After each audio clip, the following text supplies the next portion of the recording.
Hi everyone, and welcome. Today we are going to talk about tight hips and achy low backs and the relationship between the two. So the question is, can tight hips contribute to an achy, sore low back? And the answer is definitely yes, okay? So we're going to get into which ways are the most effective and the safest to stretch, how you can improve your mobility and flexibility in your hips to prevent achiness and pain in the lower back, things you should maybe avoid doing if this is you, if you find yourself with tight hips and an achy low back, and just kind of like other tips and tricks and things like that. So thanks for joining me. My name is Linnea. I'm the owner and founder of Limber Arts, Pilates and personal training here in Olympia, Washington. Also a lot of stuff done virtually, so you can participate from anywhere in the world.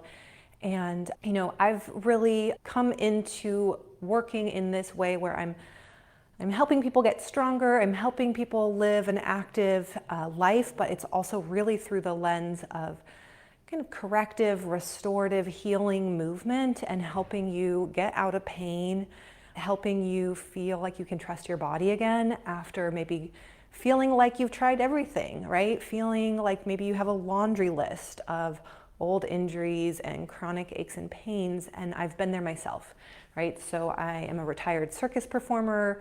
I've had more surgeries than I care to mention, spinal disc issues, just a lot of bumps and bruises along the way from being a semi-professional athlete. So it kind of comes with the territory, unfortunately, for a lot of us, but there is hope and there are things that you can do. So let's jump into this topic today, specifically around tight hips, and also when tight hips can even lead to something like achiness and pain in your lower back. So the reason why tight hips can contribute to low back pain is because they basically prevent movement at your hips, right? If your hips are tight, it means they're not moving a lot. And our lower back is this area that's not very supported. Our mid back has ribs on it, so it's structurally a little bit more sound. And our lower spine is fairly vulnerable, which means it can take the brunt of the work if other things aren't doing their job, right? So for example, if we don't have the mobility in our hips to move well and easily there, then that movement can start to be forced into the lower spine, which will just lead to more wear and tear on the low back. Okay, so that's the main thing that I see for folks that have tight hips, is that instead of their hips moving, all of a sudden it's the lower back that's moving a lot more, and often in kind of these compromised ways where there's like a little more force, a little more pressure, a little more compression going into the low back. Okay, so let's talk about the best way to stretch if you are somebody that has tight hips, okay? Because there definitely are kind of better ways to stretch and ways that, I don't want to scare anybody, but there's ways that like just might not be as effective, right? So, and it's really simple. Like, I don't want to make this overly complicated. I'm going to share a couple exercises. I've got some props and some things here that I want to show for you guys, but essentially you can think of just these few basic kind of rules of thumb that you can follow in terms of how to stretch effectively, okay? The first one is you want to look for some gentle dynamic movement. Dynamic kind of means the same thing as movement, right? Like you're moving, it's dynamic. So that's going to be really different than like just holding a stretch, right? This would not be a dynamic stretch. This would just be a static stretch, okay? So you might be used to doing stretches like this, for example, in yoga. And I'm not here to criticize or talk down on yoga at all, but there are, depending on the different schools of thought within the yoga world, you will find a lot of static stretching in yoga, okay? So let's say you're even doing a static stretch like this, okay? How could you turn that into a gentle dynamic stretch? It's actually super easy, right? If you're sitting here statically just holding the stretch, you could do something like this, right?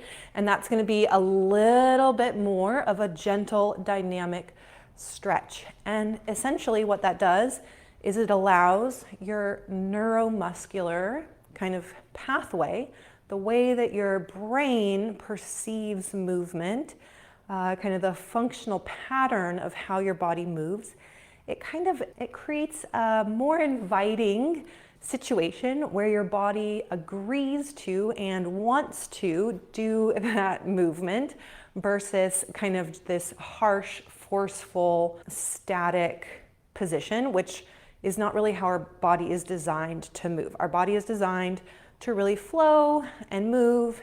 So just holding a static stretch doesn't really translate to our brain or to our body as something that is useful, okay? So that's the first tip, is you just want to be moving a little bit dynamically, okay? Now, if you're really stiff, you're going to want to avoid really big, huge, gigantic dynamic stretches, because that just might be a little bit too intense. So gentle dynamic is key there. Now, the next point I want to make, the next sort of thing that you want to think about when you're stretching your hips, is how warm you are. This both could be the temperature outside, and it could also be how much you've warmed up. So you don't want to stretch super deep or super intensively while you're still cold at the very beginning of your workout. So you definitely want to be a little bit warm. But you also maybe might avoid being super duper hot, right? Like you might find this in some other kind of stretch classes where they'll like pump the heat super, super high. And I would just maybe like not necessarily totally encourage you to rely on that. So definitely be warm, not cold, not too hot. A little bit of a Goldilocks principle there. The deeper you're gonna stretch and push your muscles to really stretch, the warmer you wanna be, but you can go too far with that. Does that make sense? So if you're cold and you haven't even moved or warmed up yet, then you might want to do some gentle dynamic stretching just to help get you warmed up, but you're also going to want to be warming up. And then once you're really nice and warm, you might go back to some more stretching and mobility focused movements, and you might be able to do them a little bit more intensively, go a little deeper. I hope that makes sense. So watch how warm you are. That does really matter. My last tip for you, my friends, in terms of what's the best way to gain flexibility in your tight hips, is really about frequency. And I tell this story all the time. When back in the day when I was a circus performer, and really at the beginning of my whole career as a circus performer, you know, I started a little bit late for that field. I was, I think, 20 years old when I started.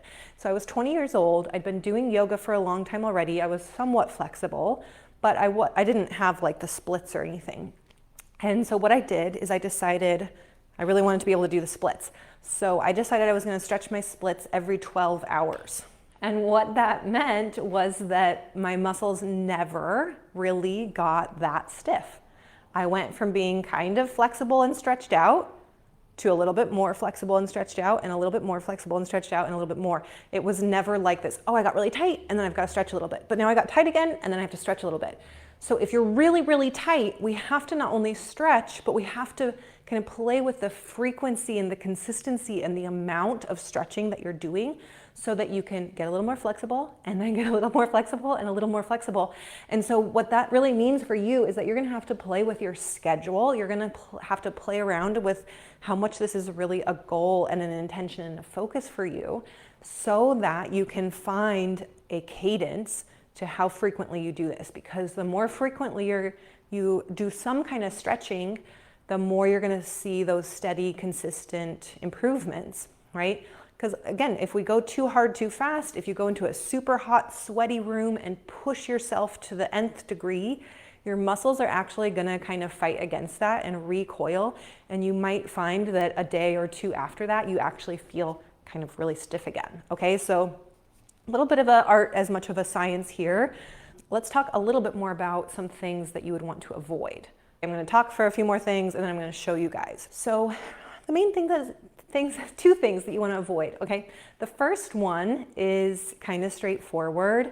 I would say, and we already talked about this, right? Avoid static stretching, right? And even if you're like in a class where they're doing a static stretch, see if there's like a little bit of a way that you can put a little bit of dynamic movement into that static stretch, okay? It doesn't have to be a lot of dynamic movement, but you want to look for a little bit of that ebb and flow. And then the next thing that I would avoid if you have tight hips is avoid not doing anything.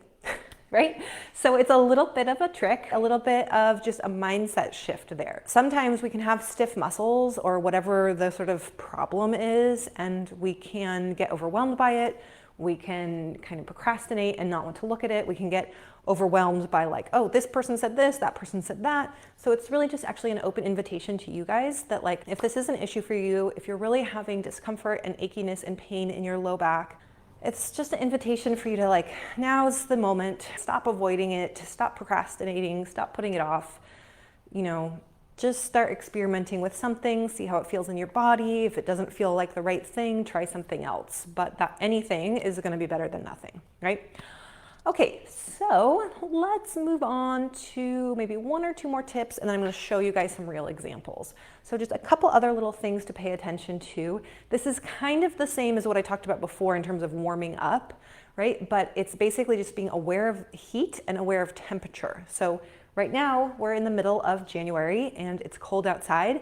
So being very aware of how cold you are. One of the worst muscle injuries I had was I tore my hamstring, and it was because I was training in the middle of winter and we had warmed up, and then a friend came in and I was really excited to talk to them. So I talked to them a little bit too long. My body got totally cold. I didn't quite realize it. I went right back into the middle of my training session and I tore my hamstring because I was cold. Okay, so being aware of your temperature, put on some extra socks, use those layers, put on something to keep you warm. Don't be afraid of keeping your layers on when you work out in the winter, okay? And then the other little quick tip is just to watch your hydration, right? So watch your hydration. Let's quickly get into a couple of movements. I'm gonna tilt my screen down just a hair here. So let's talk about a gentle dynamic warm up, okay? Gentle dynamic mobility for you might look like taking just 5 minutes to roll out your hips before you do some other kind of workout. And I like to say maybe, 5 or 6 passes per muscle area. So just a few times back and forth. Again, you're not like trying to go super deep or hard. So foam rolling out the hips is a really nice way to get some gentle dynamic warm up before you start to do something more intense. I'm showing you my favorite ones. That was the back of the hip, that's the side of the hip. And then also rolling out the front of your quads is another really nice way to stretch out those hip flexors that tend to be really tight from sitting a lot, which is like a whole nother topic, how tight hip flexors and kind of front of the thigh, front of the hip muscles can really pull on the low back and create some problems, okay? So most of us need to stretch out specifically the front of our hips, especially if you have a desk job or something like that. Okay, so that's an example of just like a nice good warm-up option. I want to show another thing here with the box, okay? So with the box, this is again a little bit more of a strength movement. This isn't something you might think of as stretching, but for example, if I were to step up on a high step and hinge forward, that's going to require quite a bit of flexibility in the back of the glute muscles, and then stand and really focus on that flexibility as you go down. So for a lot of people, doing something like this is actually going to be a challenge to your flexibility as much as it is a strengthening exercise. And what's nice about that, see, it's even warming me up a little bit, is that it's going to use your muscles and use your strength at the same time as requiring some flexibility. So that's really what you're looking for, is something that incorporates a little bit of both at the same time, strength and flexibility. Okay, so I hope that gives you some good ideas, some good inspiration, some good things to think about and reflect upon as you consider what your body needs. Thanks for watching, everybody. Monthly Movement Lab is coming up. I'm just launching it this year. It's going to be once a month online. Very affordable price point, so check that out. If you want to be the first to hear about the next upcoming dates or anything like that, then put a comment below, and I will see you guys next time. Thanks for joining me.